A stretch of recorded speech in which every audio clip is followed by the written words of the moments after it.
ఆచార్య చాణక్యుడు జీవితానికి సంబంధించిన అనేక విషయాలను తన చాణక్య నీతిలో ప్రస్తావించారు. ఆయన సూచనలు నేటి కాలంలో కూడా ఎంతో ప్రభావవంతంగా ఉన్నాయి. అయితే చాణక్యుని ప్రకారం జీవితంలో వీరిద్దరిని ఎప్పుడు బాధ పెట్టకూడదని అంటున్నారు.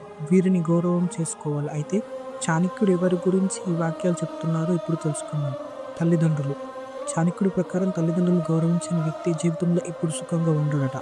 జన్మనిచ్చిన తల్లిదండ్రులు మన కోసం ఎన్నో త్యాగాలు చేస్తారని, అలాంటి వారిని గౌరవించడం మన బాధ్యత అని చాణక్యుడు సూచిస్తున్నారు. తల్లిదండ్రులకు సేవ చేస్తే పుణ్యం లభిస్తుందని, ఆ ఆశీర్వాదంతో జీవితంలో ఉన్నత స్థాయికి చేరుకోవచ్చని చాణక్యుడు చెబుతున్నాడు. ప్రేమగా మాట్లాడండి. తల్లిదండ్రులతో ఎప్పుడు గౌరవంగా మాట్లాడాలి చాణక్యుడు సూచిస్తున్నారు. వారికి ఎప్పుడు కూడా రూడ్‌గా మాట్లాడకూడదని చెప్తున్నారు.